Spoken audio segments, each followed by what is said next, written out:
Hi guys, আজকে আমার how to start A 3D printing business in 30 days এর first day.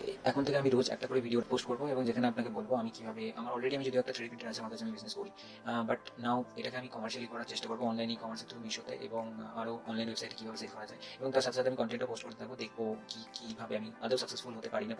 সব চেষ্টা দেখা যাবে, 30 ডেজ আমি ট্রাই করবো, দেখা যাক। ফার্স্ট ডে আজকে আমি যেটা করেছি, যদি এটা আগে হয়ে গেছে বাট আমি এটা রিক্যাপ করছি, বাকি ডেজ ভিডিওগুলো আমি পরপর পাবেন। বাট এখন আমি কি করছি, প্রথমে একটা লোগো ডিজাইন করতে হবে আমার কোম্পানির জন্য। আমি যে নাম দিয়েছি বেঙ্গল সিটি বাজার। তো ফার্স্ট আমি একটা 3D প্রিন্টের লোগোর জন্য প্রথমে আমার আইডিয়াটা মাথায় এরকম ছিল, যেখানে একটা নজলের মতো থাকবে। আমি সেই আইডিয়াটা ইউজ করবো। প্রথমে আমি থিঙ্গিভার্স থেকে, কারণ জিনিসটা আমাকে যেহেতু প্রিন্ট করতে হবে, থিঙ্গিভার্সে এই লোগোটা, এই ওয়ালারটা আমার চোখে এসেছিল এবং আমি এই পার্টটাকে কিভাবে কাজে লাগাবো এটা আমি ভেবেছিলাম। তাই এখান থেকে আমি এই জিনিসটাকে নিই এবং তারপর আমি চলে যাই টিঙ্কারক্যাডে। তার মধ্যে এখানেতে আমি ওই সাইডের যে ইসিজির মতো হার্ডওয়্যার ছিল ওগুলো সরিয়ে দিয়েছি, যাতে আমার 3D প্রিন্টিং এর যে ব্যাপারটা সেটা পরিষ্কারভাবে বোঝা যাচ্ছে না আমি লোগোর সাথে।